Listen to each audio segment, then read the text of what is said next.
kami calon guru penggerak angkatan 10 perwakilan dari SMP Negeri 35 Surabaya akan melakukan diseminasi terkait tema penerapan disiplin positif. Bapak Ibu, sebelum kita mulai, marilah dengan hati yang suci kita panjatkan puji dari tempat yang makmur. Marilah kita panjatkan syukur kepada pemilik alam semesta, pencipta insan di dunia, pembolak-balik hati manusia, yakni Allah Subhanahu wa Ta'ala, Tuhan yang Maha Esa. Tenangnya salawat, sucinya salam, semoga tercurah tanpa pernah padam kepada rahmat pemuka alam, pemuhasabah dari yang awam, pahlawan revolusi Islam, Nabi Muhammad SAW. Bapak Ibu, marilah kita buka acara ini dengan bacaan basmalah bersama-sama. Acara selanjutnya yakni menyanyikan lagu Indonesia Raya. Untuk itu Bapak Ibu dimohon berdiri. Kami minta yang terhormat Ibu Murti untuk mendampingi kami mengawal menyanyikan lagu Indonesia Raya bersama-sama.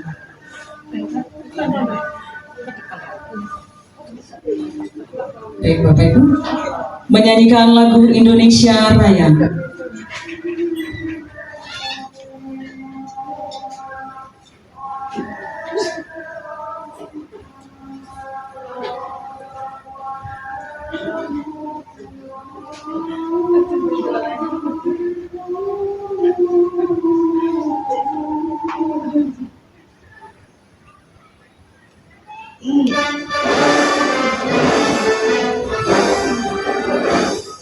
Indonesia tanah airku, tanah tumpah darahku, di sanalah aku berdiri, jadi pandu hidupku.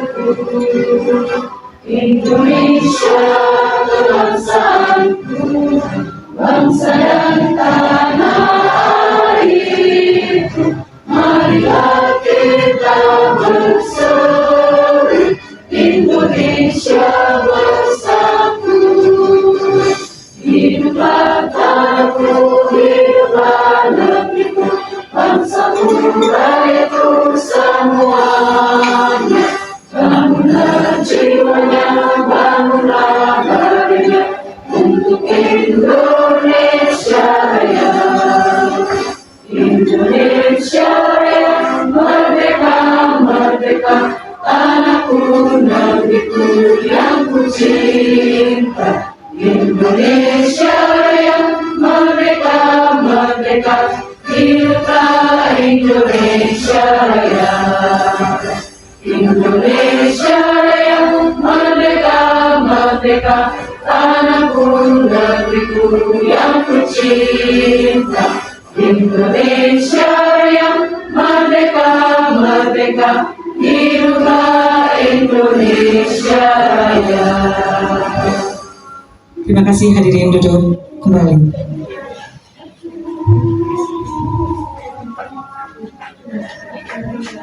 Baik Bapak Ibu, diseminasi kali ini izinkan kami calon guru penggerak angkatan 10 dari sekolah tercinta kita bersama, yakni SMP Negeri 35 Surabaya. Saya Dindin Mardiani dari kelas 332A CGP 10. Dan selanjutnya teman saya. Ya, saya Nur Fadriana Ulfa dari kelas 340B. Saya Indra Cahyanti dari kelas 330. Saya Melia Dwi Octavia dari kelas 336B. Baik Bapak Ibu, terima kasih rekan-rekan sejawat calon guru penggerak dari SMP Negeri 35 Surabaya. Bapak Ibu, bahwasanya diseminasi budaya positif kita pada hari ini, yakni ada sekitar 8 subtema, yakni next, perubahan paradigma baru, disiplin positif, teori motivasi perilaku manusia, kebutuhan dasar manusia, keyakinan kelas, 5 posisi kontrol, dan segitiga restitusi. Baik Bapak Ibu, yang pertama izinkan saya Didin Mardiani untuk mengupas tujuan dari diseminasi kita pada pagi hari ini. Yang pertama, bahwasanya disiplin positif Bapak Ibu, dan tujuan kali ini adalah ada 3 hal yang akan kita kupas dan punya tujuan yang sangat berarti bagi kami guna pemenuhan tugas. Yang pertama, sebagai salah satu tugas aksi nyata pendidikan guru penggerak modul 1.4. Yang kedua, berbagi pengetahuan pengalaman tentang budaya positif. Dan yang terakhir, membuat perubahan yang berdampak positif dan berkelanjutan di sekolah tentang penerapan budaya positif itu sendiri. Next.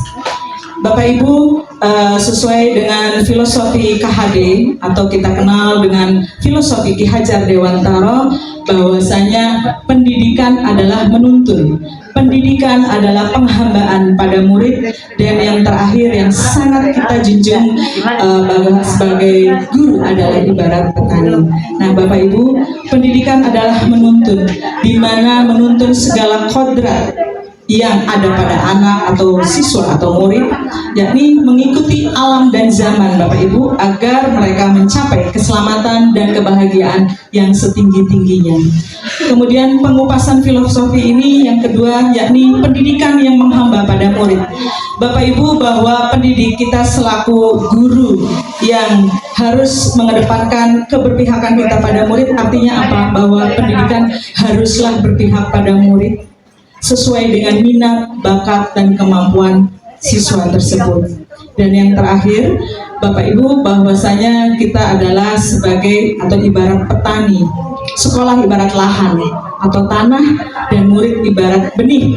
Petani hanya bisa menuntun tumbuhnya benih dengan merawatnya. Jadi Bapak Ibu, sebagai pendidik, sebagai penuntun, sebagai petani, kita hanya bisa mendik bagaimana akan kita tanam seperti apa hasilnya dari benih itu sendiri. Next. Nah Bapak Ibu, yang selanjutnya budaya positif ini konsep intinya terdiri dari sekian subtema. Yang pertama, perubahan paradigma baru dan disiplin positif, teori motivasi perilaku manusia, kebutuhan dasar manusia, keyakinan kelas, 5 posisi kontrol, dan segitiga restitusi. Untuk paradigma baru dan disiplin positif, saya akan bawakan yang pertama Bapak Ibu. Bapak Ibu, pembelajaran disiplin positif harus mengusung bagaimana pembelajaran itu mengubah suatu paradigma baru yang dirancang berdasarkan prinsip pembelajaran yang berdiferensiasi Bapak Ibu, sehingga setiap siswa belajar sesuai kebutuhan, sesuai profil pelajar Pancasila. Nah Bapak Ibu, di profil pelajar Pancasila kita telah gaungkan bersama-sama di pembiasaan di sekolah kita tercinta ini, ya, bahwa profil pelajar Pancasila menganut beberapa aspek. Ada apa aja Bapak Ibu? Berketuhanan, iya, beriman, bertakwa kepada Tuhan Yang Maha Esa, berakhlak mulia. Kemudian Bapak Ibu bisa dibaca berkebinekaan global, ya. Next, bergotong royong, siap. Selanjutnya Bapak Ibu, kreatif. Selanjutnya inovatif, bernalar kritis, dan mandiri. Tepuk tangan buat Bapak Ibu guru hebat, luar biasa. Sebentar, coba kita gaungkan bersama jargon kebanggaan 35 ya Bapak Ibu. Baik, SMP Negeri 35 Surabaya. Yes, oke, bisa. Oke, tepuk tangan semuanya. Oke, dilanjut Bu Dwi. Oke, next. Bapak Ibu, teori kontrol. Bahwasanya miskonsepsi tentang teori kontrol pada filosofi Ki Hajar Dewantara, yakni ilusi guru mengkontrol murid Bapak Ibu, bahwasanya tidak mungkin murid kita tidak kontrol, ya Bapak Ibu. Kalau kita tidak menggunakan filosofi kontrol, ilusi kontrol, kita akan dengan tidak mudah justru kita yang akan dikontrol murid kita. Nah, di sini Bapak Ibu pemahaman miskonsepsi tentang teori kontrol, bahwa ilusi semua penguatan positif, efektif, dan bermanfaat itu harus kita push berikan kepada murid atau siswa kita. Kemudian ilusi bahwa kritik dan membuat rasa bersalah mampu menguatkan karakter. Hendaknya kontrol yang di posisi ini kita betul-betul tanamkan, kita betul-betul praktekkan pada siswa kita agar mereka merasa terkontrol, tapi sisi positifnya mereka dapat, Bapak Ibu. Jadi kita tidak hanya mengkontrol siswa, kamu harus begini, kamu harus begitu, tapi tanpa menanamkan apa sisi positifnya untuk murid-murid kita. Begitu Bapak Ibu. Yang terakhir, ilusi bahwa orang dewasa berhak memaksa. Nah, ilusi orang dewasa berhak memaksa ini kita tidak punya kontrol yang berlebih, mentang-mentang kita sudah, Bapak Ibu guru sudah dewasa, kita tidak boleh meskipun ada kata berhak memaksa, artinya memaksa dengan penerapan disiplin positif yang kita tanamkan. Next. Maka Bapak Ibu, disiplin positif, makna disiplin belajar kontrol diri dengan menggali potensi kita agar tercapai tujuan yang mulia, yakni sesuatu menjadi seseorang yang kita inginkan berdasarkan nilai yang kita hargai. Kemudian, namun dalam budaya kita makna kata disiplin telah berubah menjadi sesuatu yang dilakukan seseorang pada orang lain untuk mendapatkan kepatuhan. Kita menerapkan disiplin positif, intinya kita sudah membuat satu kepatuhan yang harus dijalankan oleh murid-murid kita. Betul Bapak Ibu?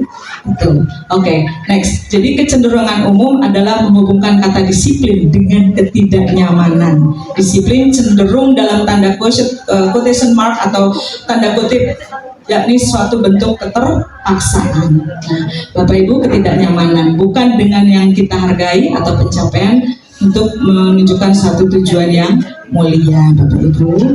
Next. Nah, disiplin positif, teori kontrolnya ada satu pertanyaan. Siapakah yang bisa mengontrol murid? Kira-kira bagaimana Bapak Ibu kalau ada pertanyaan seperti ini? Siapakah yang bisa mengontrol murid, Bapak Ibu? Kira-kira guru atau bahkan muridnya sendiri bisa, Bapak Ibu? Bisa. Tepuk tangan buat Bapak Ibu yang hebat, pintar. Kemudian makna disiplin, bahasa Latin disciplina yang artinya belajar. Bahwasanya, nah Bapak Ibu, makna disiplin itu belajar. Ya, jadi kita sendiri, Bapak Ibu guru dan siswa itu sama-sama belajar, bukan satu penguat center yaitu guru, tetapi guru dan murid sama-sama belajar. Nilai kebajikan, memiliki kebajikan beriman dan bertakwa. Dalam disiplin positif itu Bapak Ibu, kepada Tuhan yang Maha Esa, mandiri, bernalar kritis, gotong royong, kreatif, dan berkebinekaan global. Semua mencakup di elemen profil pelajar Pancasila. Next.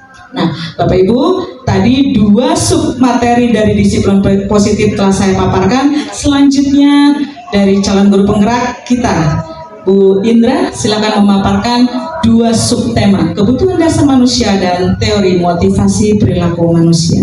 Oke, terima kasih Mem Didin. Assalamualaikum warahmatullahi wabarakatuh. Oke, saya akan memaparkan tentang kebutuhan dasar manusia dan teori motivasi perilaku manusia. Oke, kebutuhan dasar manusia itu terdiri dari 5, Bapak Ibu. Jadi 1 itu bertahan hidup, 2 kasih sayang, 3 kebebasan, 4 kesenangan, dan yang terakhir adalah penguasaan. Kita kupas satu-satu.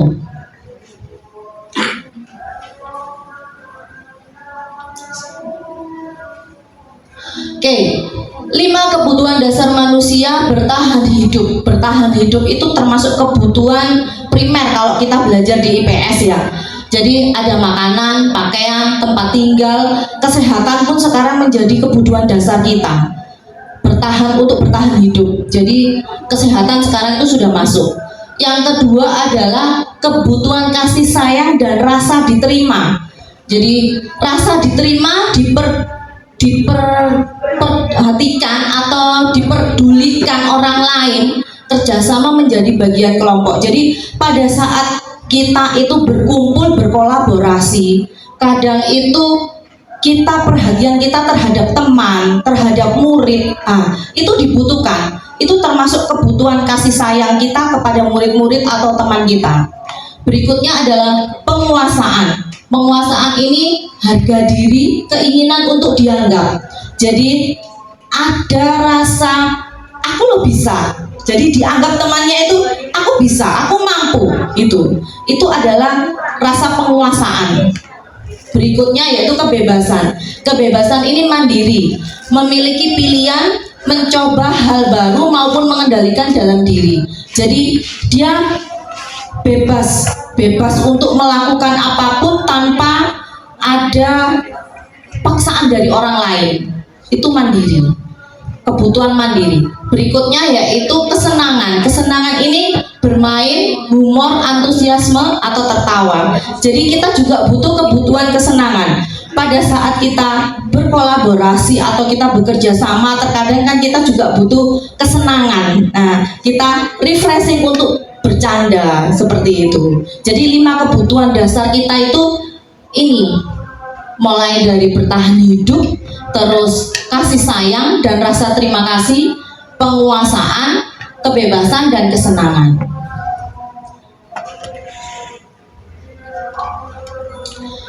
Saya ada sebuah kasus.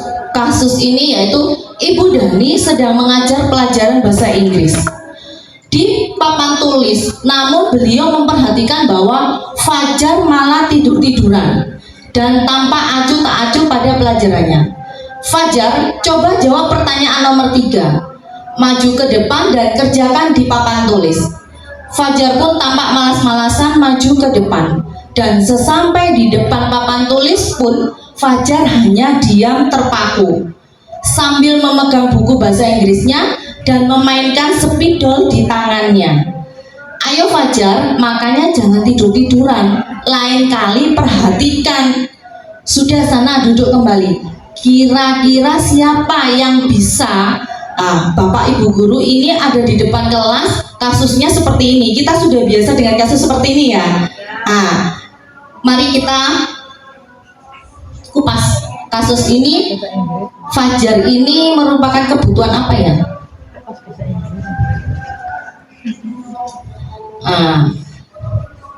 Membaca sikap Fajar. Kira-kira kebutuhan apa yang diperlukan oleh Fajar di antara 5 kebutuhan tadi itu? Monggo. Ini endingnya tadi, cerita lanjutannya yaitu Fajar pun kembali ke duduk di bangkunya. Hal seperti ini sudah seringkali terjadi pada Fajar, seperti tidak memperhatikan, acuh tak acuh, dan nilainya pun tidak terlalu baik untuk pelajaran bahasa Inggris. Pada saat ditegur Ibu Dani, Fajar hanya menjawab tidak tahu, Bu. Ibu Dani pun menjawab lirik, gimana kamu Fajar? Kamu tidak kasihan sama ibu ya? Ibu sudah capek-capek mengajarkan kamu, tidak kasihan sama ibu. Fajar pun diam membisu. Pada sikap Fajar ini dan kasus yang kita pelajari dari depan tadi, kira-kira kebutuhan apa yang diperlukan Fajar? Monggo. Peduli, minta dipedulikan ya, terus minta diperhatikan, motivasi, kebebasan. 5 kebutuhan Fajar yang dibutuhkan ini yaitu dia itu butuh 5 kebutuhan tadi. Kira-kira Fajar ini membutuhkan, coba dibuka Mbak, yang 5 kebutuhan Fajar lah. Kira-kira Fajar ini butuh apa ya? Kasih sayang. Betul sekali. Betul. Oke, berikan aplaus. Fajar ini butuh kasih sayang dari kita, butuh perhatian, butuh diperhatikan. Terus, apa lagi? Ada lagi? Penguasaan, diakui dan didengar. Ya, itu karena Fajar tadi ada kalimat yang menyatakan bahwa apa tadi ya? Ya, jadi Gimana kamu ini kok tidur-tiduran, lain kali perhatikan. Jadi ini ada dari seorang guru itu, dia penguasaan, masuk dalam penguasaan itu tadi, kebutuhan penguasaan seorang guru itu tadi. Kalau fajarnya butuh rasa kasih sayang dari seorang guru. Oke, terima kasih. Dari kasus ini kita sudah bisa membedakan kebutuhan murid-murid kita dan kebutuhan kita sendiri sebagai seorang guru. Kita lanjutkan lagi. Oke, teori motivasi perilaku. Motivasi perilaku. Nah, teori ini itu ada dua, motivasi ekstrinsik dan motivasi intrinsik.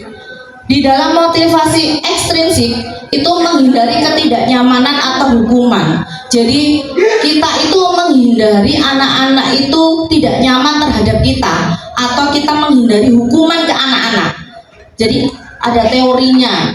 Yang kedua yaitu mendapatkan imbalan atau penghargaan dari orang lain. Jadi anak ini berbuat itu ingin mendapatkan imbalan, ingin mendapatkan penghargaan dari orang lain. Itu harus kita hindari. Untuk motivasi ekstrinsik ini harus kita hindari. Kenapa? Karena sekarang itu kita tidak dibenarkan untuk memberikan motivasi anak, ayo kamu belajar yang rajin, nanti kamu saya ajak pergi jalan-jalan. Itu sebenarnya tidak boleh kita seperti itu, Bu. Di motivasi ekstrinsik itu kita tidak boleh. Jadi yang boleh itu kita motivasi intrinsik, yaitu menjadi orang yang mereka inginkan dan menghargai diri sendiri. Jadi, oh saya itu mendapatkan nilai baik itu untuk diri saya sendiri, bukan untuk saya mendapatkan hadiah, bukan saya untuk mendapatkan penghargaan dari orang lain.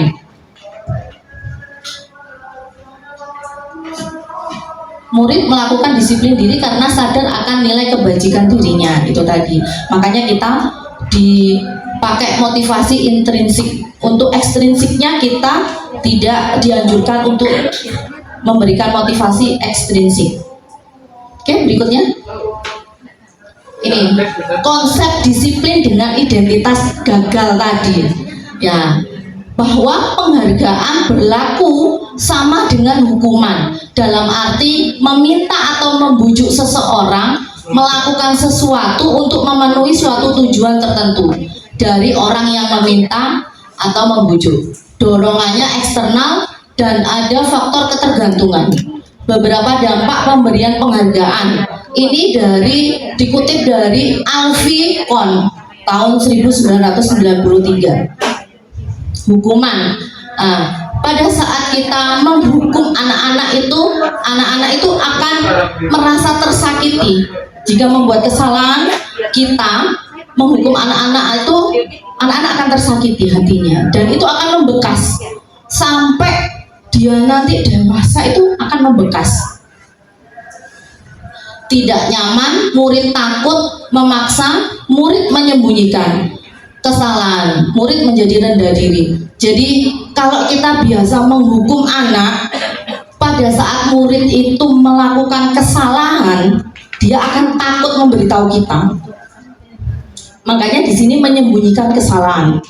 Kebanyakan anak-anak itu akan menyembunyikan kesalahannya. Apalagi anak-anak yang pendiam, yang introvert, pasti dia tidak akan mau cerita sama kita kalau dia salah.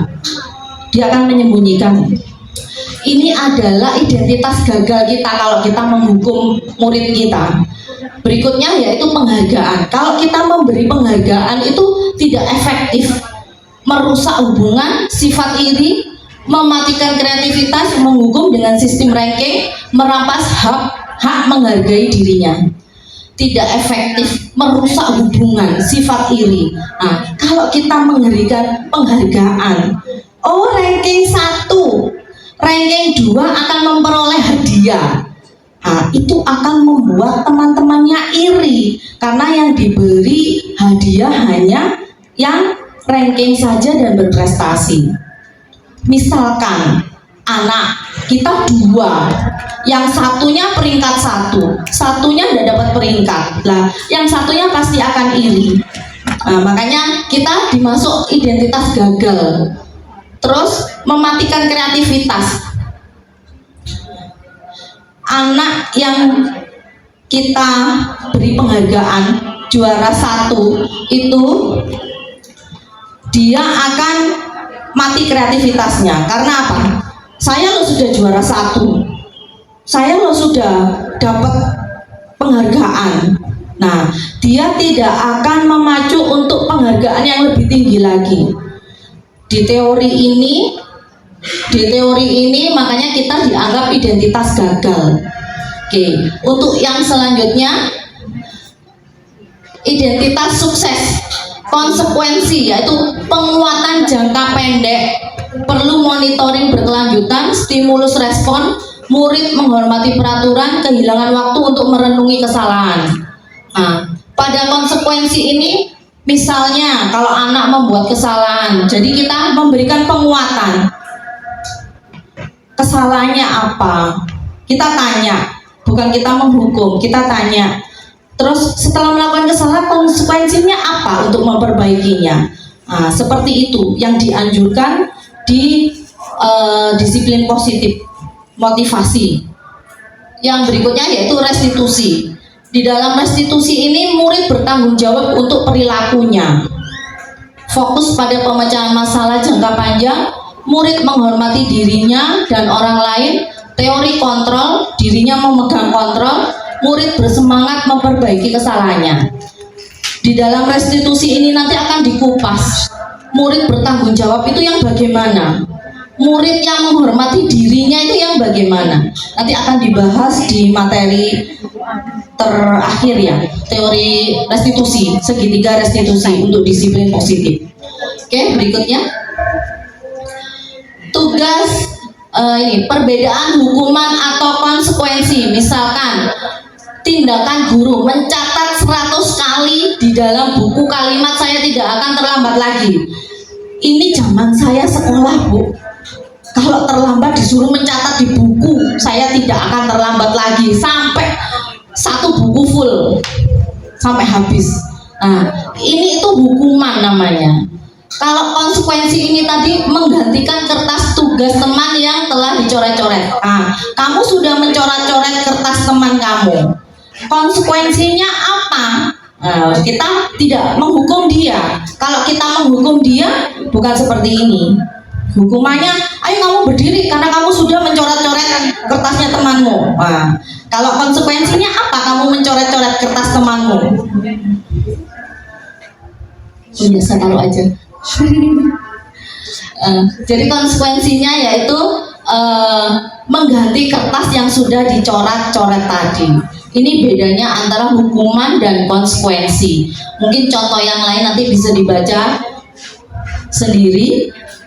Berikutnya, ini beda hukuman dan konsekuensi tadi ya. Sesuai menyakitkan harus terjadi, sesuatu harus terjadi.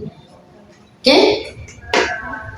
Sekarang perbedaan contoh kasus siswa yang tidak mengerjakan PR. Jadi ini ada contoh kasus hukuman, dia tidak mengerjakan PR. Guru menghukum siswa tersebut hormat bendera selama 10 menit. Guru marah dan murid menjadi takut. Ini termasuk dalam hukuman. Kalau konsekuensi, guru memberi konsekuensi untuk mengerjakan PR-nya saat istirahat atau dikerjakan sebanyak 3 kali lipat. Konsekuensi, guru tegas dan siswa menghormati peraturan. Kalau di restitusinya, guru menanyakan dulu, kenapa kok kamu tidak mengerjakan PR? Nah, siswa akan terbuka. Dan Bu, saya kemarin di rumah itu tidak sempat mengerjakan PR karena ibu saya sakit. Saya merawat ibu. Itu adalah restitusi. Kita tanyakan dulu, kenapa kok tidak mengerjakan PR? Oke, berikutnya Tidak begitu sakit enggak. next.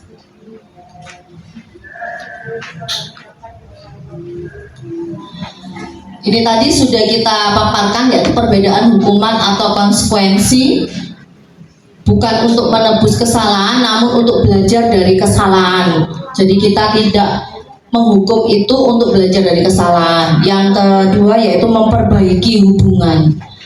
Terus yang ketiga, restitusi itu menuntun untuk melihat ke dalam dirinya siswa kita. Itu restitusi. Berikutnya yaitu tawaran, bukan paksaan. Jadi kita tawarkan konsekuensinya apa kamu sudah melakukan kesalahan. Jadi kita tawarkan apa yang cocok untuk dia itu apa. Jadi kita tawarkan, bukan kita yang membuat tawaran, tapi dia kita tawarkan apa konsekuensinya, seperti itu. Untuk restitusi nanti bisa dijelaskan di terakhir.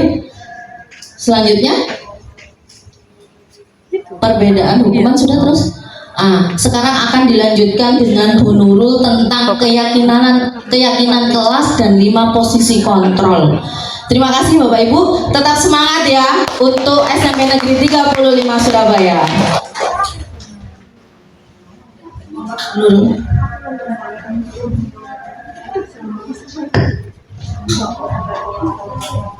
Assalamualaikum warahmatullahi wabarakatuh. Selamat siang. Masih semangat ya Bapak Ibu ya. Ya, sebelum saya menjelaskan, saya mau menguji nih konsentrasinya. Apa masih konsentrasi? Apa sudah ngantuk gitu ya? Monggo sambil silakan nanti sambil makan ya, nggak apa-apa, santai saja. Nah, nanti kalau saya bilang Kanan. merah, tepuk 1 ya. Kalau bilang kuning, tepuk 2. Kalau bilang hijau, tepuk 3. Oke? Gampang ya. Merah, kuning, hijau, hijau, kuning, hijau, hijau, kuning. Nah, itu. Ya, saya rasa udah tepuk tangan untuk kita semua. Ya, sebelum saya mulai ini ya, ada jargonnya dari guru penggerak. Nanti kita semua ini mencoba ya. Kalau saya bilang SMP Negeri 35 Surabaya, tergerak, bergerak, menggerakkan, gitu ya. Oke? Tergerak, tergerak, bergerak, menggerakkan. Gerakan apa? Ya, berdiri ya. Mungkin biar lebih semangat.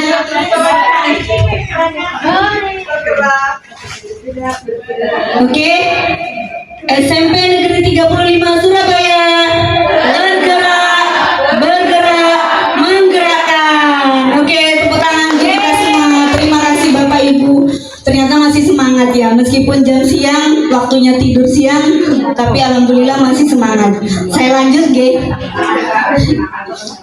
Silakan sambil dinikmati hidangannya, silakan. Oke, monggo Bu Dwi, lanjut Bu. Next. Nah, selanjutnya saya akan menjelaskan terkait keyakinan kelas ya. Nah, mengapa harus keyakinan kelas? Nah, nanti kita bahas bersama-sama di sini. Nah, ini ada suatu pertanyaan, mengapa kita memiliki peraturan harus menggunakan helm bila mengendarai kendaraan roda 2? Kira-kira kenapa? Kita menggunakan helm itu kenapa? Untuk keselamatan ya, bukan karena takut ditilang polisi ya, bukan ya. Taat peraturan. Karena terus yang kedua, nah ketika pandemi kita memiliki peraturan 3M, menggunakan masker, mencuci tangan, dan menjaga jarak 1,5 meter. Nah kira-kira untuk apa ini? Untuk kesehatan, benar ya, untuk diri kita sendiri. Dan selanjutnya yang ketiga, mengapa kita memiliki peraturan harus datang tepat waktu pada saat mengikuti pelatihan? Ya, karena disiplin. Nah, benar. Dari ketiga pertanyaan ini bisa disimpulkan mengarah kepada keyakinan ya.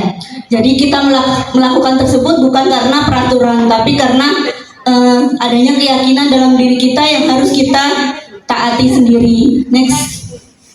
Nah, jadi yang dimaksud dengan keyakinan kelas adalah nilai-nilai kebajikan universal yang disepakati secara tersirat dan tersurat lepas dari latar belakang suku, negara, bahasa maupun agama. Jadi keyakinan itu adalah nilai-nilai kebajikan.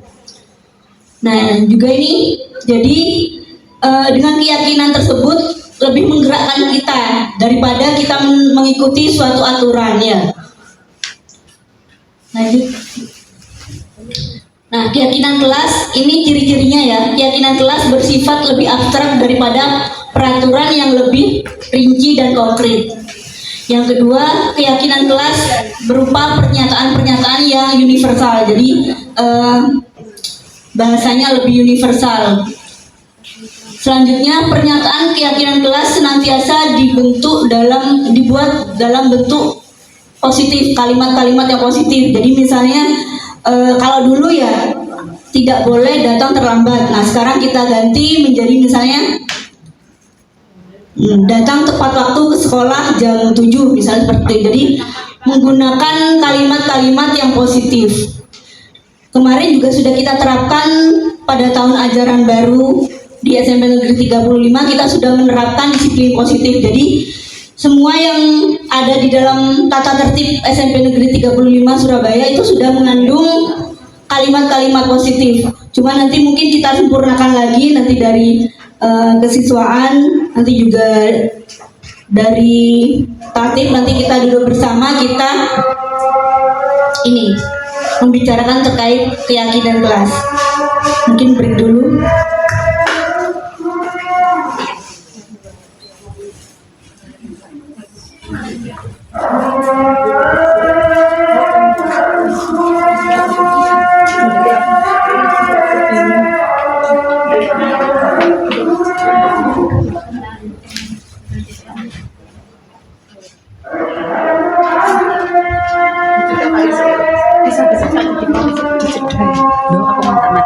Keyakinan kelas, saya ulangi lagi, kalau keyakinan kelas itu bersifat lebih abstrak daripada peraturan yang lebih rinci dan konkret. Yang kedua, keyakinan kelas berupa pernyataan-pernyataan yang universal. Yang ketiga, pernyataan keyakinan kelas senantiasa dibuat dalam bentuk kalimat-kalimat yang positif. Selanjutnya, keyakinan kelas juga hendaknya tidak terlalu banyak sehingga mudah diingat dan dipahami oleh semua warga kelas. Selanjutnya, keyakinan kelas sebaiknya sesuatu yang dapat diterapkan di lingkungan tersebut. Dan semua warga kelas hendaknya ikut berkontribusi dalam pembuatan keyakinan kelas lewat kegiatan curah pendapat. Dan yang terakhir, bersedia meninjau kembali keyakinan kelas dari waktu ke waktu. Jadi ini merupakan ciri-ciri keyakinan kelas. Nanti untuk tahun ajaran baru nanti kita bersama-sama Bapak Ibu wali kelas membuat, mungkin ada yang sudah membuat kemarin yang tahun ini ya sudah membuat di kelasnya masing-masing terkait keyakinan kelas dengan siswa-siswanya. Nanti di semester di tahun ajaran baru ini kita bersama-sama membuat kembali keyakinan kelas. Jadi keyakinan kelas ini kita buat bersama-sama dengan seluruh siswa di kelas tersebut ya. Jadi semuanya ikut menyumbangkan pendapatnya, dan juga karena itu berasal dari siswa, tentunya siswa akan mematuhi apa yang sudah dia tulis sendiri. Nah, ini ya, semua warga kelas hendaknya ikut berkontribusi. Nah, jadi kita mengajak semua siswa di kelas kita nantinya untuk membuat keyakinan kelas sesuai dengan pendapat-pendapatnya. Nah, jadi bukan hanya pendapat dari wali kelas saja, tapi kita mengajak seluruh siswa untuk membuat keyakinan kelas. Next. Nah, ini keyakinan kelas merupakan bagian dari budaya positif. Lanjut. Selanjutnya saya akan membahas 5 posisi kontrol. Nah, sebagai seorang pendidik, kita memiliki 5 posisi kontrol. Yang pertama, penghukum. Yang kedua, pembuat rasa bersalah. Yang ketiga, teman. Yang keempat, pemantau. Dan yang terakhir adalah manajer. Nah, kelima posisi kontrol ini biasanya yang sering kita tampilkan di lingkungan sekolah. Ya Bapak Ibu ya, mungkin kita pernah bertindak sebagai penghukum, kadang mungkin kita bertindak sebagai pembuat rasa bersalah, atau suatu waktu kita sebagai teman ya. Yang selanjutnya mungkin kita pernah juga sebagai pemantau ya, memantau anak-anak yang ini melanggar peraturan, dan yang terakhir mungkin kadangkala juga kita bertindak sebagai manajer. Nah, kita bahas satu-satu terkait 5 posisi kontrol ini.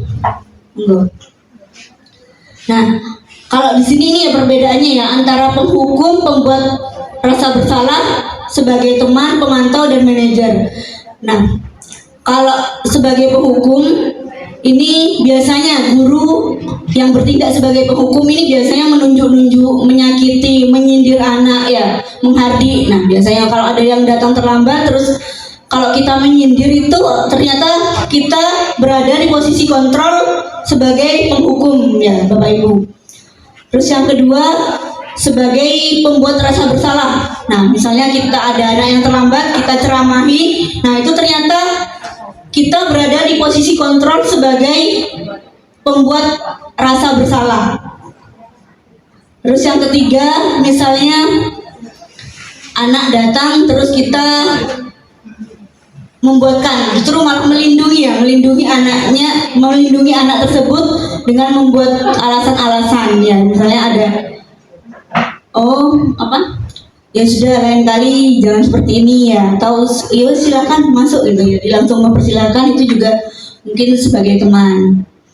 Terus yang selanjutnya sebagai pemantau yaitu menghitung dan mengukur. Jadi dia sudah siap dengan misalnya catatannya, ini kamu terlambat sudah 5 kali ya. Jadi kalau sudah 5 kali berarti kamu harus misalnya harus membersihkan WC gitu misalnya. Nah, itu ternyata kita berada di posisi kontrol sebagai pemantau. Jadi pemantau ini bertindak berdasarkan data-data ya, dan yang dia berikan konsekuensinya ke anak itu sesuai yang sudah ada tertulis, atau sudah ada di data. Nah, sedangkan jika kita berada di posisi kontrol seorang manajer, tadi juga sudah dijelaskan sedikit sama Bu Indra, misalnya ada anak yang terlambat, karena terlambat kenapa? Misalnya mengantarkan orang tuanya dulu sakit misalnya, atau apa. Jadi dia memberikan alasan-alasan yang memang alasan yang sesungguhnya. Nah, kita mendengarkan pertanyaan-pertanyaannya, bukan berarti kita langsung ini ya menerima setiap alasannya, tapi kita tetap dengarkan dulu. Nanti kita fokus ke penyelesaian masalah itu jika kita berada di posisi kontrol sebagai seorang manajer. Nah, contoh seperti kata-katanya seperti apa? Misalnya kalau kita sebagai penghukum, kalau kamu tidak melakukannya, awas ya, rasakan. Nah, ini sebagai penghukum. Jadi guru berkata seperti itu. Sedangkan ketika berada di posisi kontrol sebagai seorang pembuat rasa bersalah, biasanya seperti ini yang dikatakan oleh guru. Kamu seharusnya sudah tahu, ibu lelah sekali mengatakannya, ibu stres gitu ya. Jadi membuat anak tersebut merasa bersalah. Jadi misalnya ibu kecewa sekali dengan kamu ini bla bla bla, sampai banyak ya ceramahnya ya, sampai ceramah agama gitu ya, sampai berjam-jam. Itu berarti termasuk membuat orang merasa bersalah. Nah, sedangkan posisi kontrol memang sulit ya Bapak Ibu ya. Ternyata selama ini mungkin yang sudah kita lakukan seperti ini, tapi nanti kita belajar bersama-sama di sini. Contohnya lagi, kalau berada di posisi teman, kita mengatakan seperti ini, ayolah lakukan ini demi ibu. Masa kamu tidak mau? Ingat tidak, ibu pernah bantu kamu ini. Jadi itu sebagai posisi kontrol sebagai teman. Nah, kalau pemantau tadi juga sudah dijelaskan, kamu terlambat, apa peraturannya? Ini. Jadi dia berpegang teguh pada peraturan. Sedangkan pada posisi manajer, ini mengingatkan pada keyakinan kelas. Apa yang kamu yakini nak? Misalnya, apa yang bisa kamu kerjakan untuk memperbaiki masalah ini? Jadi fokusnya ke perbaikan masalah atau penyelesaian masalah. Ini. Jadi nanti mungkin kita bisa belajar bersama terkait tersebut. Nah, sejatinya sebagai seorang pendidik, posisi kontrol mana yang harus kita lakukan Bapak Ibu? Nah, kalau yang kami pelajari dari guru penggerak ini, memang kita diharapkan sebagai seorang pendidik ini menempatkan diri pada posisi kontrol sebagai seorang manajer ya. Jadi sebagai seorang manajer ini kita artinya sudah memiliki kemampuan sebagai teman, sebagai pemantau, ini sudah lengkap di seorang manajer. Jadi kalau sekarang mungkin kita masih belum bisa melakukan tersebut, nggak apa-apa. Ini masih kita belajar bersama. Mungkin kedepannya kita bisa menempatkan diri sebagai posisi kontrol manager. Nah, jadi pada posisi kontrol manager ini yang diharapkan adalah siswa menyadari masalahnya ya, menyadari masalahnya dan menyadari kesalahannya sendiri, dan fokusnya adalah ke perbaikan ya, perbaikan perilaku dan penyelesaian masalah. Jadi tetap kita memperhitungkan alasannya apa masa lalunya, tapi tetap fokusnya ke masa depan atau perubahan yang lebih baik. Itu jika kita menempatkan diri pada posisi kontrol sebagai manajer. Nah, selesai yang bagian posisi kontrol. Nanti saya harap kita belajar bersama-sama untuk menempatkan diri sebagai posisi kontrol seorang manajer. Karena memang sejatinya sebagai seorang pendidik tidak hanya sebagai pengajar ya, kita juga mendidik, menuntun anak. Balik kepada filosofi Ki Hajar Dewantara bahwa kita harus, semua yang kita lakukan ini adalah berpihak pada murid atau mengutamakan kepentingan murid. Mungkin itu dari saya, mungkin, dan akan dilanjutkan oleh teman saya Bu Melia untuk menjelaskan segitiga restitusi.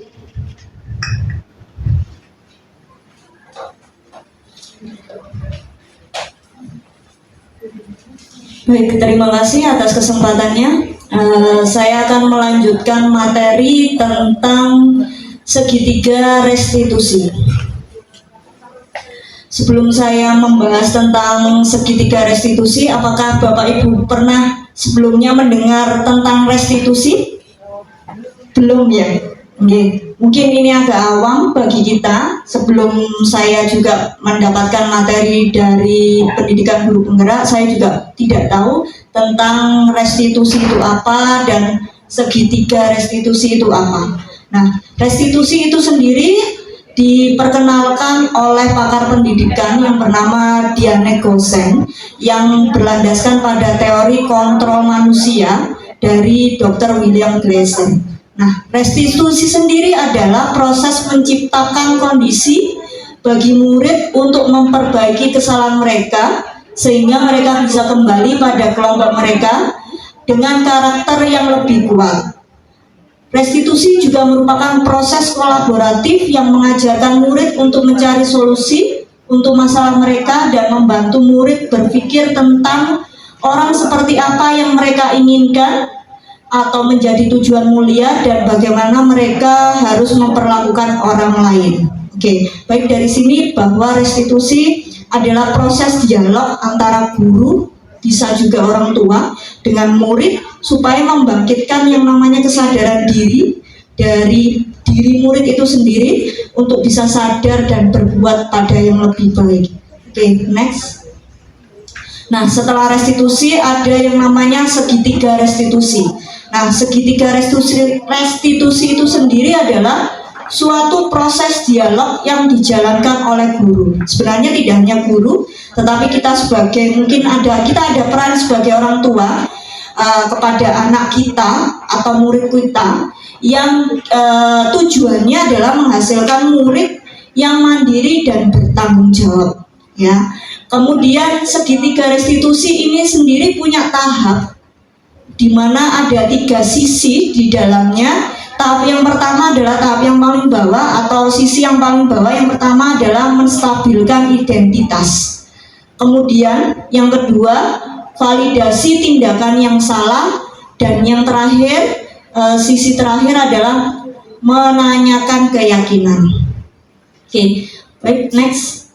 Nah, untuk sisi yang pertama Bapak Ibu, untuk sisi pertama disebut dengan menstabilkan identitas, di mana proses ini awal-awal ketika sebelumnya tadi sudah dijelaskan tentang pembuatan keyakinan kelas, bahwa antara murid dan guru membuat keyakinan kelas yang tidak hanya terbuat dari atau terdorong dari gurunya sendiri, tetapi murid juga ikut serta membuat keyakinan.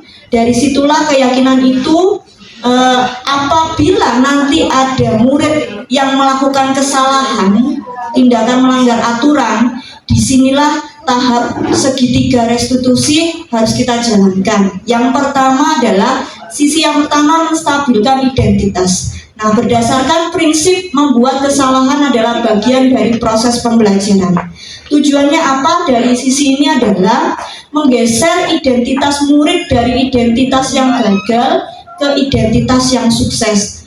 Misalnya ada anak atau murid kita yang terlambat, seperti itu nggih Bapak Ibu. Nah, di menstabilkan identitas ini kita sebagai guru tidak boleh serta-merta langsung marah-marah, menghadik, menyalahkan anak tersebut, karena nantinya anak tersebut akan menjadi identitas yang gagal, di mana mereka tidak mau terbuka dengan kita, cerita kepada kita bahwa apa yang menjadi penyebab dia terlambat dan lain sebagainya.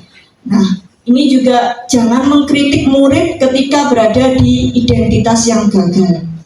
Ajukan pertanyaan seperti misalkan, membuat kesalahan itu sesuatu yang wajar.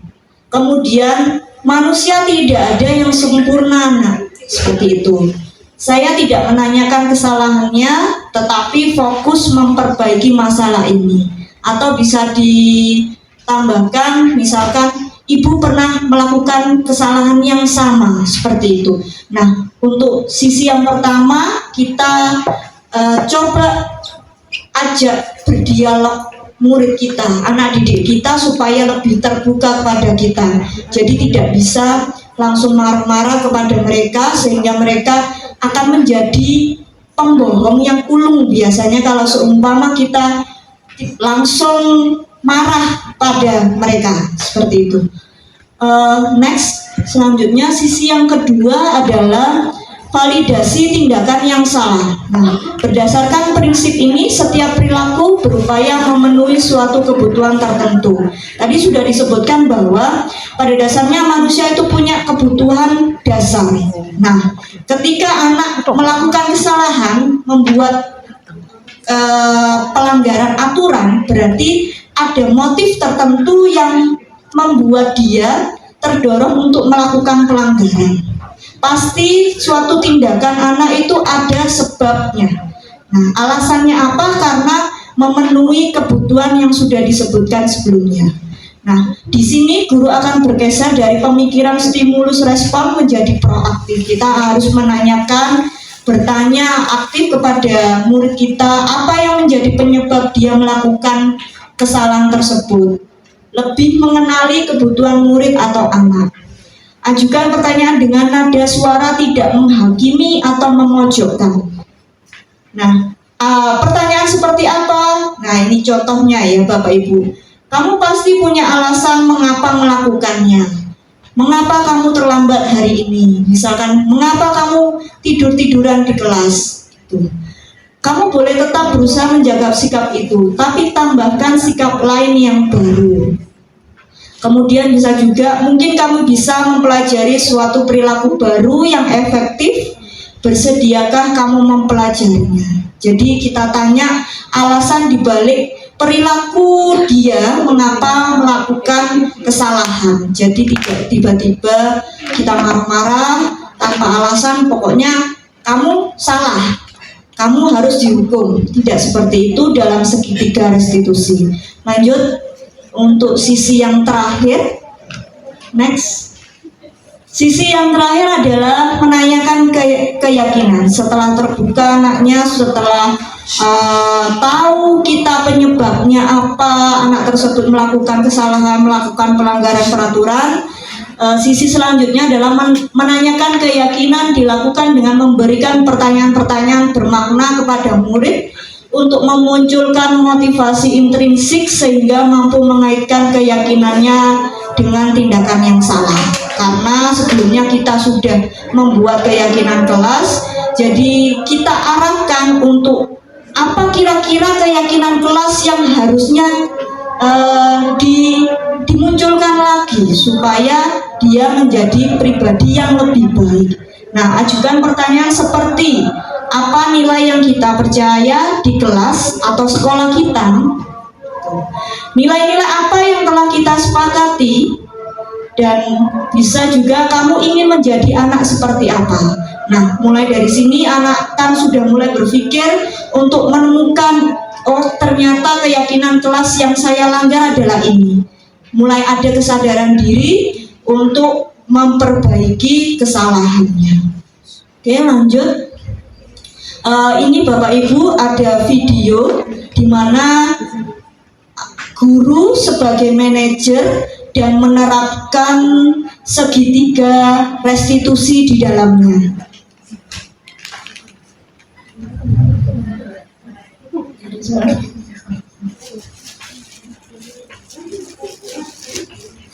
Ini ceritanya ada anak yang tiba-tiba masuk ke ruang BK atau ruang guru, kemudian bercerita kepada bapak gurunya bahwa dia kesal karena dianggap tukang fitnah oleh temannya, namanya Sarah.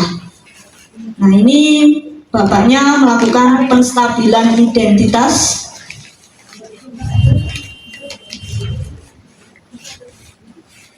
dengan kata-kata, kamu pasti marah dan kesal ya dituduh sebagai tukang fitnah.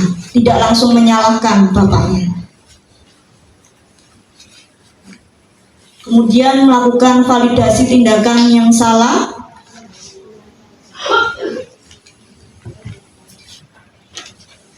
Pasti kamu melakukan seperti itu karena suatu alasan tertentu, bukan?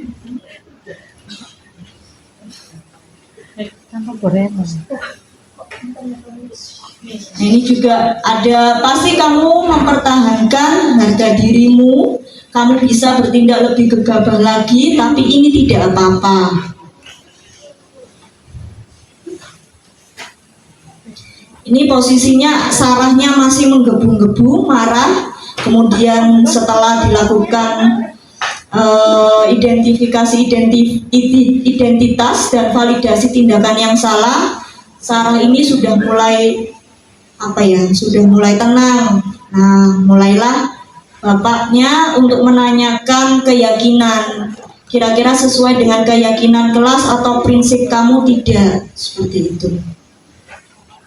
Nah, mulai dari situ Sarah mulai berpikir bahwa dia sadar bahwa ada prinsip-prinsip dan keyakinan kelas yang dia langgar.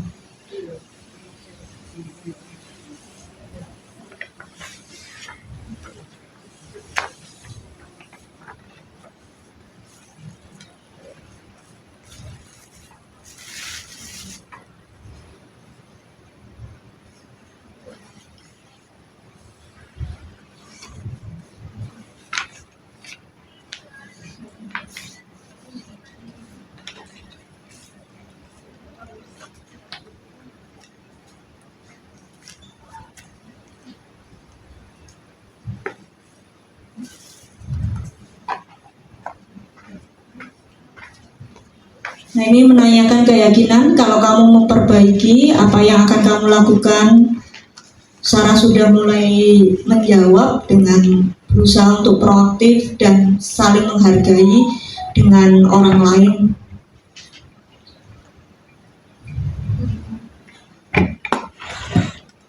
Di tahap menanyakan keyakinan ini, kita sebagai guru tidak bisa memaksakan, ya, harus ada kesadaran dari murid atau anak atau motivasi intrinsik yang perlu kita tumbuhkan. Lanjut.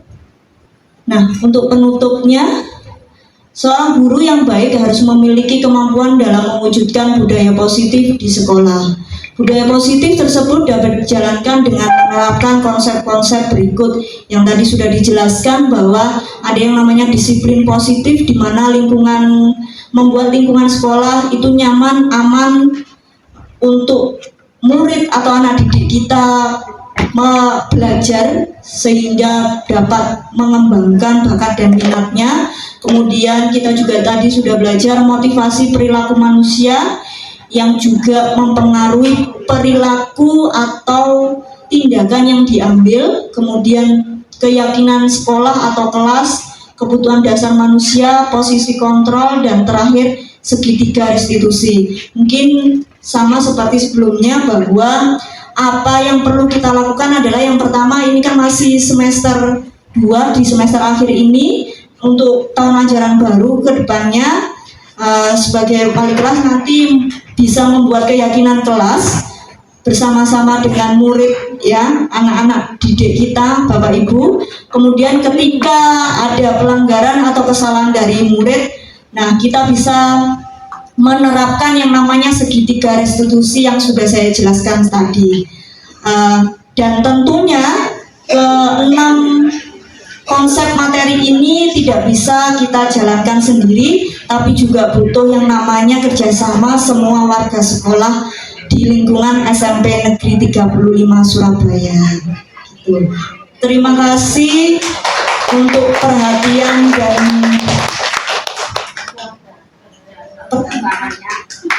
mungkin Bapak Ibu ada yang bertanya.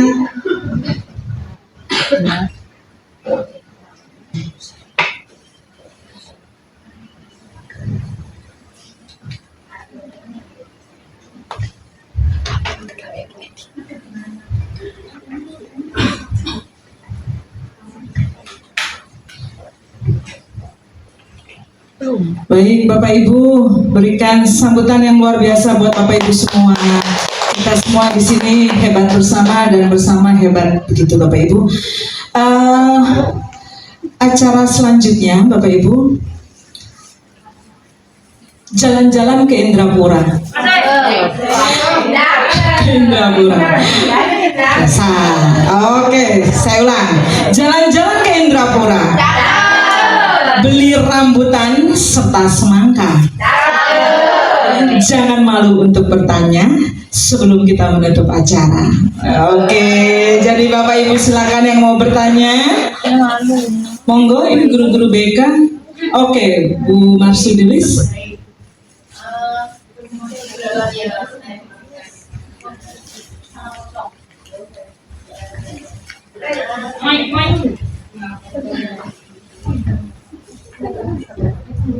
Baik, terima kasih. Beberapa hari yang lalu saya menemukan kasus pada anak kelas 7 yang anak itu memek cendelo di lantai 3. Pokoknya alami saja lah, nggak usah digawe-gawe.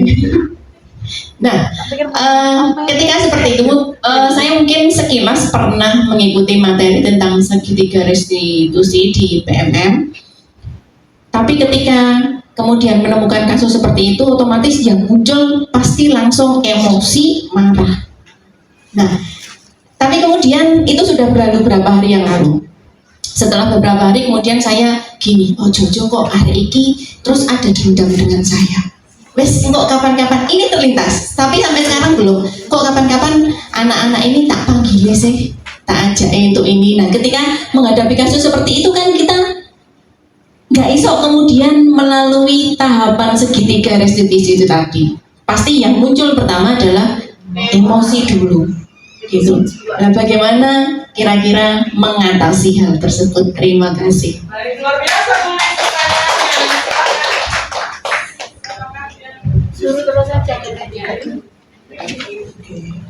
Baik, ini terima kasih Bu Lis.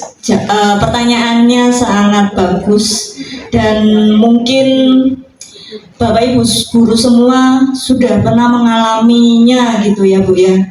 Tidak hanya berkaitan dengan anak naik jendela, bukan, mungkin banyak hal yang lain yang lebih luar biasa. Dan saya sebagai guru dan Bapak Ibu guru yang lain juga pasti manusiawi kalau seumpama emosi terlebih dahulu. Tapi setelah saya belajar membaca dalam pendidikan guru penggerak ini, memang ada kontrol diri gitu loh. Ada pelajaran bahwa saya memang ada emosi. Semuanya Bapak Ibu guru juga manusia pasti emosi gitu.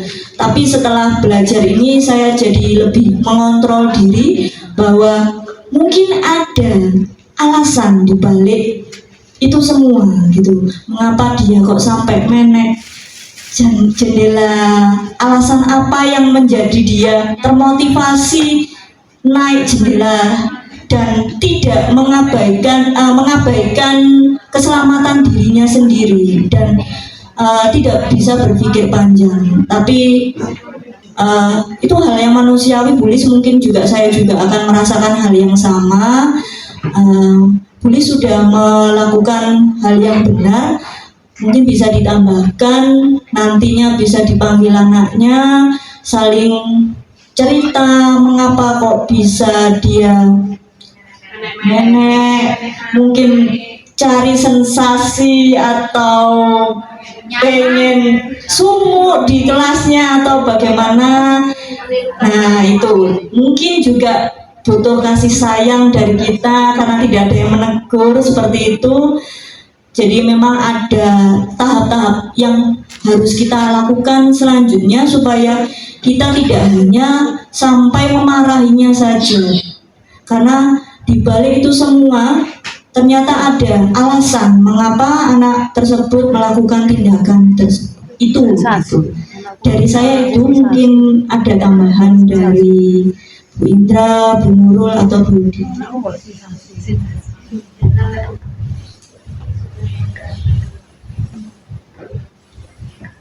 Ya, menambahkan sedikit, benar memang yang disampaikan Bu Melia dan Bu Lis, ya memang ketika melihat anak yang melakukan kesalahan dan menurut kita kesalahan itu tidak wajar, kita pasti yang pertama muncul memang emosi. Memang hal-hal itu wajar ya.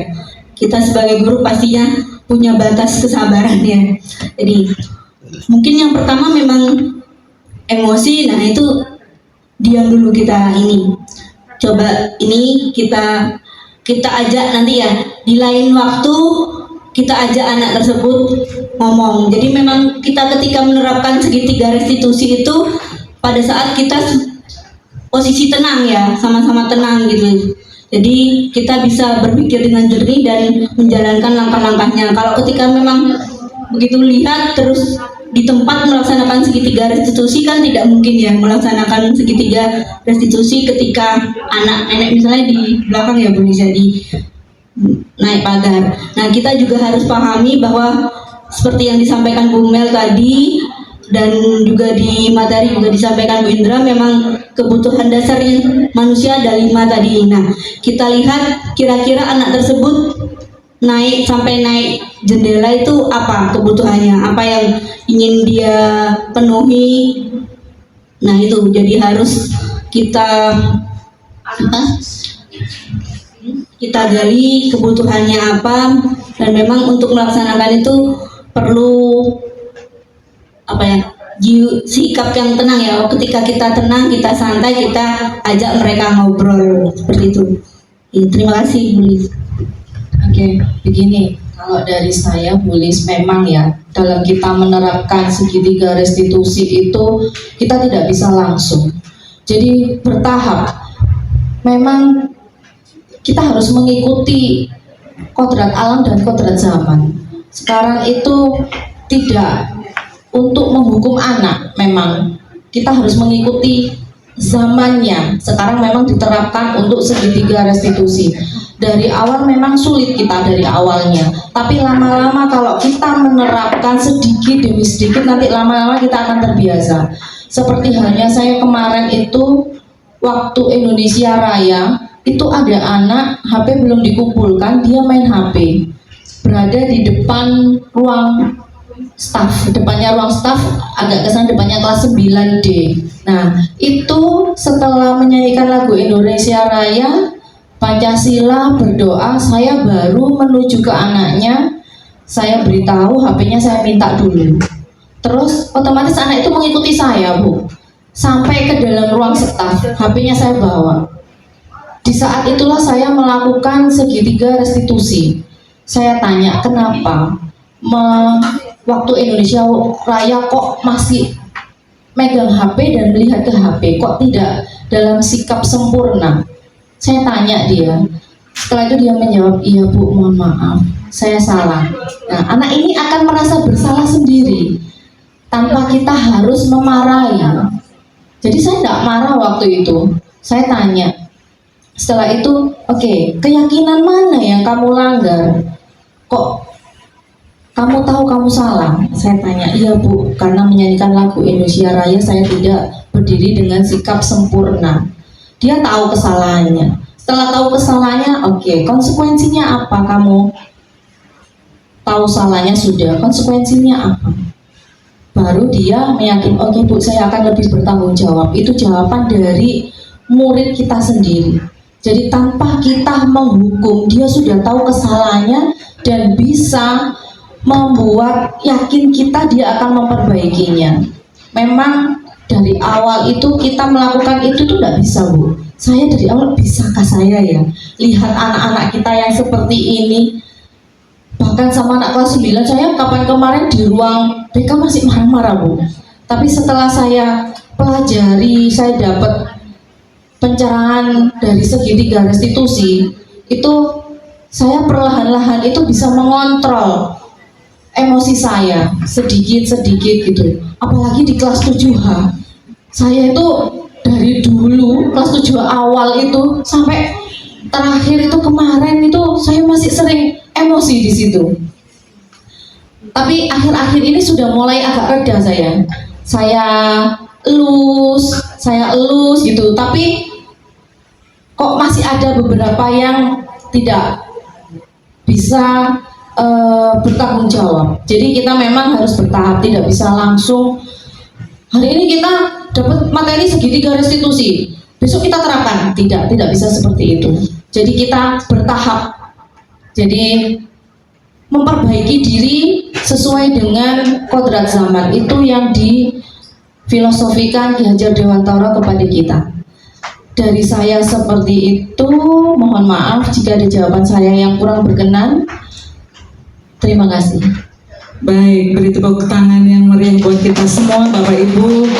Pada dasarnya penerapan disiplin positif itu adalah langkah kita bersama, niat kita bersama. Ayo kita bawa ke depannya SMP negeri tercinta kita ini mempunyai sesuatu yang bermakna, sesuatu yang lebih dari kemarin. Kita tutup yang kemarin yang tidak baik, kita buka kembali sejarah 35 menjadi sekolah yang luar biasa. Tepuk tangan buat SMP Negeri 35 Surabaya. Jadi Bapak Ibu, dapat kita simpulkan bahwa restitusi juga merupakan proses kolaborasi bersama antara murid dengan guru. Jadi proses kolaborasi ini mengajarkan kepada murid untuk mencari solusi dari setiap permasalahan mereka dan membantu murid menjadi berpikir tentang orang seperti apa yang mereka inginkan. Jadi begitu Bapak Ibu, penerapan diseminasi disiplin positif pada hari ini kami berempat, saya Didin Mardiani, Ibu Nurul, Ibu Indra dan Ibu Melia mengucapkan beribu terima kasih atas kehadirannya, terima kasih atas atensinya. Oke, minta yel-yel katanya Bu Nurul. Untuk yel nanti Bu Nurul ya Bu Nurul. Bapak Ibu, siap. Sekali lagi terima kasih atas kehadirannya, atas rawuhnya di ruang guru kita SMP 35 Surabaya. Yuk kita sebelum tutup Bapak Ibu, mari kita baca hamdalah bersama-sama. Alhamdulillahirabbil alamin. Pantun penutup. Anak kecil duduk di papan, memakai kaos dan celana. Puluhan menit kami berada di depan mempresentasikan diseminasi kami. Semoga memberi Assalamualaikum warahmatullahi wabarakatuh. Saya Ibu Indra Cahyanti dari SMP Negeri 35 Surabaya. Saya akan memberikan testimoni Mem Didin yang CGP Angkatan 10 pada diseminasi budaya positif. Terima kasih Mem Didin karena dengan diseminasi kemarin tentang budaya positif di sekolah, saya semakin mengetahui materi tentang motivasi intrinsik dan motivasi ekstrinsik, serta teori kontrol seorang guru, dan penerapan pada segitiga restitusi. Insya Allah kita nanti di sekolah bisa menerapkan apa yang sudah didiseminasikan oleh Mem Didin. Oke, selamat Mem Didin. Wassalamualaikum warahmatullahi wabarakatuh. Assalamualaikum warahmatullahi wabarakatuh. Perkenalkan saya Ibu Nurul Fadriana Ulfa dari SMP Negeri 35 Surabaya. Saya adalah rekan dari Ibu Dindin Mardiani. Setelah Bu Dindin memberikan diseminasi terkait disiplin positif, saya merasa senang karena sebagai seorang guru, saya merasa selama ini mungkin yang sudah saya lakukan kepada anak-anak atau murid saya ini ada yang salah, tapi dengan adanya diseminasi dari Ibu Dindin Mardiani, saya jadi tahu bagaimana seorang guru harus menjadi posisi kontrol. Selain itu juga bagaimana penerapan segitiga restitusi jika menghadapi masalah dari siswa. Oke, terima kasih Mem Dindin atas diseminasinya. Sukses terus.